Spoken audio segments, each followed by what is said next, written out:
In my earlier video, I talked about how I paid Alex Hormozi $100,000 to help me with my business. And he said, I have a business that helps people with severe mental illness that live in essentially nursing homes gain independence by coming to adult daycare classes that we teach.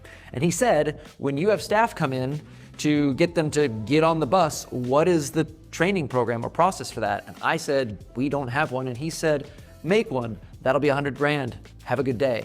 And so when I went back, this is the process I went through to make one. And one of the things that Alex talks about is having to chunk down language. So for twice a day, for several weeks, I sat down with my team and I tried to teach them how to influence people in a way that you can't use classic incentives. I can't, because of some rules around medicine, you can't incentivize people to get medical care by giving commissions or whatever. So honestly, you just have to care about them and be interested in their lives and ensure that the service that you're offering adds a benefit. Anyway, that was too complicated. So what I want to do is I want to talk through the 5 levels of chunking down my language. I couldn't just say, go be better at sales, because they weren't good enough at sales. They needed very, very, very granular instruction. So I'm going to talk about what chunking down language or very granular instruction means by going through the steps I went through with my team. So the first thing I said was, hey guys, just go in there and knock on the door and ask if she wants to come. Like, they were doing that already, but show them that you care. So that was step 1. I just said, guys, just care. And they were like, well, and so I asked, like, how do you show that you care? And they were like, just tell them that you do. Like, hey, I care about you. Want to come hang out with me? And that's like, no, that doesn't show that you care. That just shows that you want what you want. In order to get them talking, how would you do that? Like, some of them knew, some of them didn't. I said, you need to ask, wait for it, care, questions. Ask questions that show that you care. I thought I was done then. I'm 2 layers deep. And so I was like, anybody know what kind of questions you could ask to show that you'd care?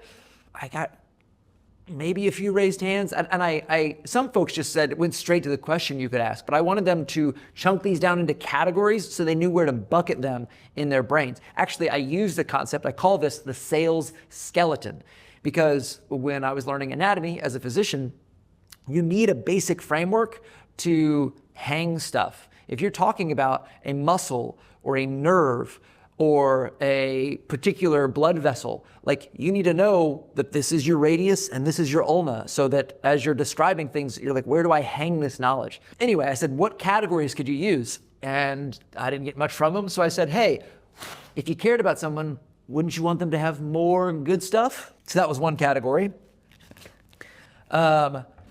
And wouldn't you want them to have less bad stuff? I'm like, oh yeah, good point. And then I also asked, if someone was gonna give you more good stuff and less bad stuff, what is the only reason you wouldn't say yes, like, every time, assuming you actually wanted more good stuff and didn't want the bad stuff? You'd have to trust that they weren't bullshitting you. And so that was the last category, building rapport or creating trust. So then I was like, what are we gonna do to give them more good stuff? What is the good stuff that we have to offer here at our program? Couldn't get that out of them either. Or at least I couldn't get the full list. And I wanted to make it simple for them. So I said, guys, you just have to remember the F's. If they stay in the nursing home all day, we have these better options than what their current options would have been. We have better food, we do fun activities, and actually we teach them. Many of them, their long-term goal is to move out of a nursing home and to live on their own. They meet other people, they actually have interactions they wouldn't be able to have there, and we have a good time. So these are the good things that we have to offer. I also was like, well, what are the bad things that we can take away? Well, we can't actually, they're sick, we can't actually fix that, but we have some things to talk about with them being sick. If they're sad, we're like, great, we'll make you happy. Sleepy, we actually can address that as well. And then asking, how do you build trust? How do you build rapport?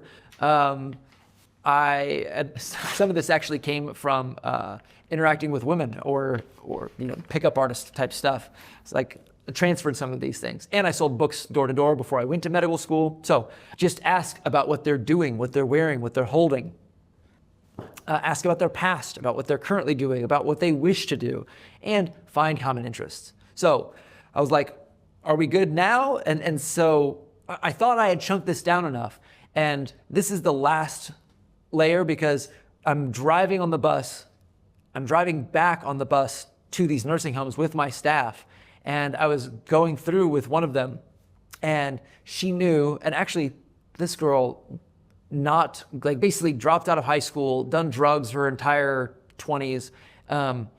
My staff, the reason that they want to help folks that are in such a bad shape is because they've been in like the worst of shapes. Most of them have been addicted to drugs at some point and are trying to help folks. There's a large overlap of severe mental illness and substance abuse. So that's the level that my staff is playing at. Many of them, they almost all have records of some kind, and they've been in gutters that I couldn't even dream of. So for her, she was like, we're going through a sales process or a role playing, and I was like, when they're sleepy, I said, how'd it go? She said, so-and-so was sleepy. And I said, what did you do? And she was like, I don't know, I just left.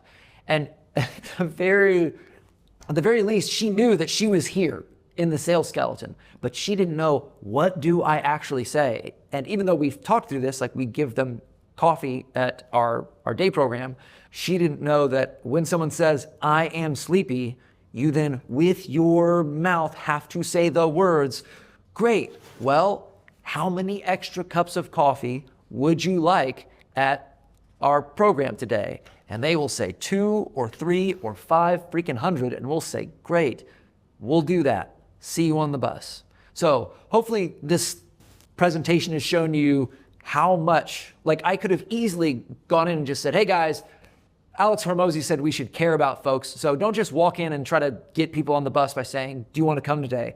Care about them. And I could have done ask your questions, and I could have chunked this down. But until I said, if they say, I am sleepy, these words have to come out of your mouth, they weren't going to actually get any of the benefit from all this sales training. So what you need to do when you're training somebody on anything, and actually what you need to do if you are learning something new, is to keep going when you don't understand what a word or a phrase or a concept means until you do understand. Now, if she didn't speak English, I'd have to teach her how to speak English. Luckily, she had that already. So hopefully that's helpful. And if you want to hear more about what Alex told me, the effect it had on me, and exactly how this affected my business, then you can check out the link to that video. And if you want to hear about how I am trying to grow my portfolio of companies while still being a human being that is managing human beings and occasionally telling some dick jokes, then check out my other content.